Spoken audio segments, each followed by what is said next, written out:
Alors, nous poursuivons notre marche vers Pâques. Nous sommes rendus au 5e dimanche de Carême. Le Carême, un temps de conversion, un temps de purification, un temps de renouvellement intérieur. Oui, chers frères et sœurs, il est certain que chacun de nous est engagé dans cette dynamique de renouvellement intérieur. Mais seulement, cela n'est pas évident. Voilà pourquoi les textes soumis à notre méditation en ce 5e dimanche de Carême viennent nous rappeler que cela n'est pas évident parce que nous sommes dans des tombeaux, enfermés dans nos tombeaux. Mais ces mêmes textes nous disent que Dieu, qui voit notre difficulté parce que enfermé dans nos tombeaux, vient pour nous en sortir. Entrons dans les textes ensemble et découvrons cela. Alors, dans la première lecture, tirée du livre du prophète Ézéchiel, d'entre des jeux, le prophète Ézéchiel nous dit: « Ainsi parle le Seigneur Dieu, je vais ouvrir vos tombeaux. » Voilà une affirmation déjà. Dieu nous le dit, nous sommes dans des tombeaux. Mais seulement, il dit, je vais ouvrir vos tombeaux et je vous en ferai remonter. Ô mon peuple. Il nous voit dans nos tombeaux et il prend lui-même l'initiative pour venir nous sortir de nos tombes. Ah, je vois des regards qui disent, mais mon père, je suis pas dans un tombeau. Certains regardent leurs voisins à côté d'eux et disent, mais mon frère, mais moi je te vois pas dans un tombeau, mais qu'est-ce qu'il raconte le père, hein? Certainement, le père raconte n'importe quoi. Mais Saint Paul, dans la deuxième lecture, vient justement nous dire ce que c'est qu'être dans le tombeau. Frères, ceux qui sont sous l'emprise de la chair ne peuvent pas plaire à Dieu. Être dans le tombeau, c'est être sous l'emprise de la chair. C'est se laisser guider par la chair. C'est laisser prendre la chair, laisser la chair prendre le dessus sur l'esprit. C'est-à-dire, c'est lorsque nous nous laissons conduire par les désirs déréglés, déraisonnables de la chair, qui nous conduisent dans des voies qui sont contraires à celles de l'Évangile, au commandement du Seigneur. Et Saint Paul continue justement en nous disant que c'est l'esprit du Christ qui nous fait vivre. Cet esprit d'amour, cet esprit d'unité, cet esprit de compassion, cet esprit d'attention. Donc, être vivant, comme déjà dans la première lecture, Dieu dit, je mettrai en vous mon esprit et vous vivrez. C'est donc cet esprit du Christ qui nous fait vivre lorsque nous pouvons vivre comme lui, Jésus, il a vécu. Et l'évangile vient davantage nous faire comprendre cela. Nous avons ici écouté l'histoire de la résurrection de Lazare. Jésus est avec ses disciples. Marthe et Marie, les sœurs de Lazare, envoient une délégation à Jésus pour lui dire, celui que tu aimes est malade. Jésus, apprenant que celui qui l'aimait est malade. Nous tous ici, présents, si on nous dit que celui que nous aimons est malade, nous allons nous précipiter. Courir pour aller à son chevet. Mais Jésus, ce qu'il dit, c'est cette maladie n'entraîne pas la mort. Ah! Mais pourtant, la suite de l'évangile nous fait comprendre que Lazare passe de vie à trépas. Jésus nous dit, cette maladie n'entraîne pas la mort, mais Lazare est mort. Alors, chers frères et sœurs, ici nous sommes appelés à comprendre que Jésus, ici, ne parle pas de la mort physique. Il parle de la mort de l'âme. Oui, de la mort spirituelle. De cette mort-là qui nous coupe avec Dieu. Le fait de perdre l'amour de Dieu à cause justement de nous laisser, parce que nous nous laissons conduire par l'esprit, par la chair. Nous laissons la chair prendre le dessus sur l'esprit. Et nous posons des actes qui déplaisent à Dieu. Ainsi, nous perdons son amour. Alors, Jésus ici nous donne de comprendre une chose très importante, chers frères et sœurs. L'homme, comme le disait Martin Heidegger, est un être pour la mort. Pour Heidegger, il disait, lorsqu'on est né, on est déjà assez vieux pour mourir.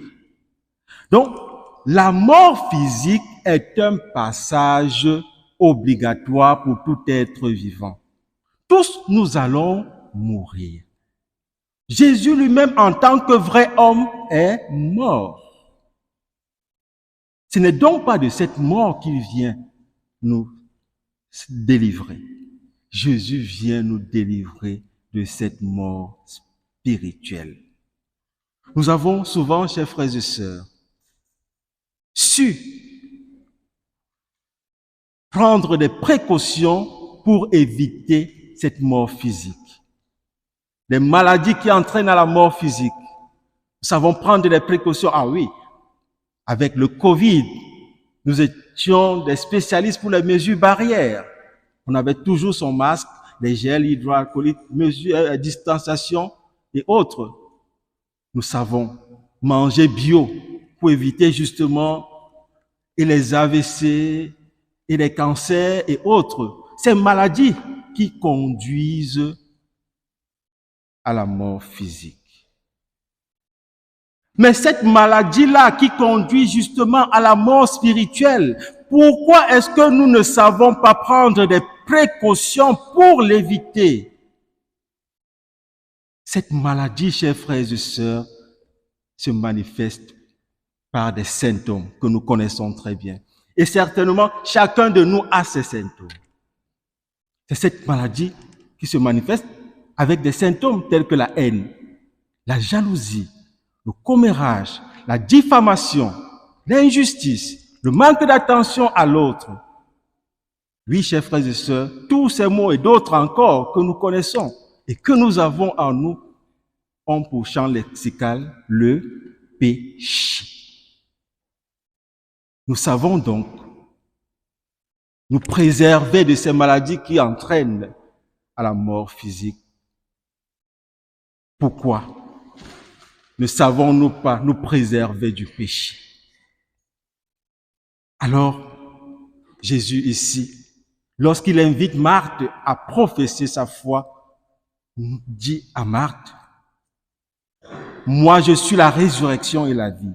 Celui qui croit en moi, même s'il meurt, vivra. » Il continue. « Quiconque vit et croit en moi ne mourra jamais. » Il nous donne donc de comprendre ici que l'homme est un être pour la vie et non pas un être pour la mort. Un être pour la vie. Celui qui vit, même s'il meurt, s'il croit en Jésus, vivra.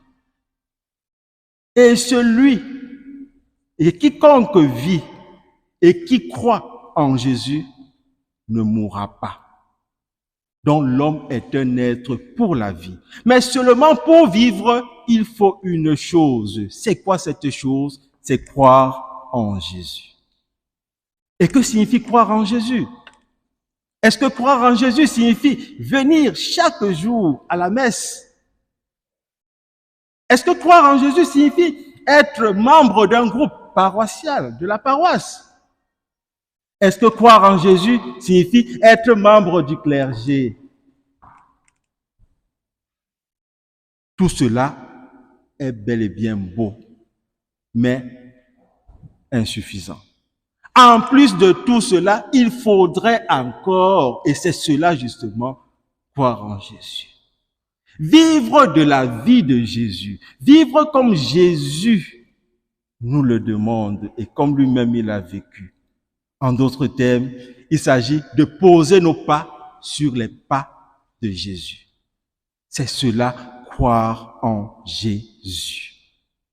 Et c'est lorsque nous allons justement croire en Jésus que nous pourrons entendre sa voix. Lui qui nous invite, qui vient à notre secours pour nous sortir de nos tombeaux. Rappelons-nous que Lazare vient de l'hébreu Éléazar, qui signifie Dieu a secouru.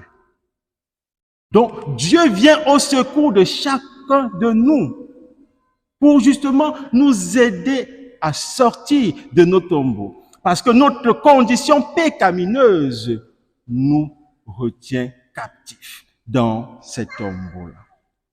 Oui, chers frères et sœurs, le Seigneur aime chacun de nous, un peu comme nous l'avons entendu dans cet évangile. Celui que tu aimes est malade. Et chacun de nous est justement malade, mais aimé de Dieu. Voilà pourquoi il vient au secours de chacun de nous. Et en ce temps de carême, où nous sommes dans le combat spirituel, il vient pour combattre avec nous.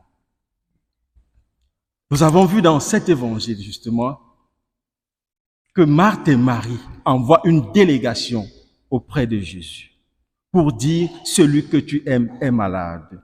Cela nous montre juste la dimension d'intercession de la prière.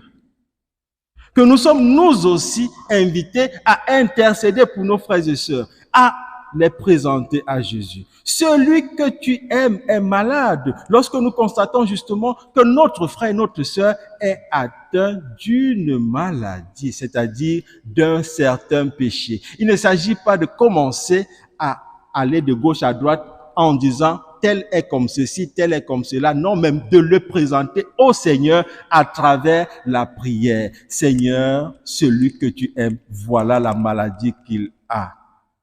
Et ainsi le Seigneur vient au secours de chacun de nous.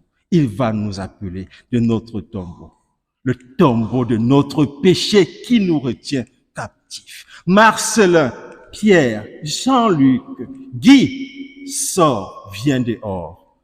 Et ainsi, nous pourrons alors vivre en enfants de lumière. Oui, chers frères et sœurs, nous allons prier au cours de cette célébration eucharistique afin que le Seigneur nous assiste de son esprit, que nous puissions avoir cette force et ce courage d'écouter sa voix qui nous appelle à sortir de nos tombeaux et à marcher dans la lumière, cette lumière qui nous conduira à la vraie lumière, celle de Pâques. À lui seul honneur et gloire pour les siècles des siècles.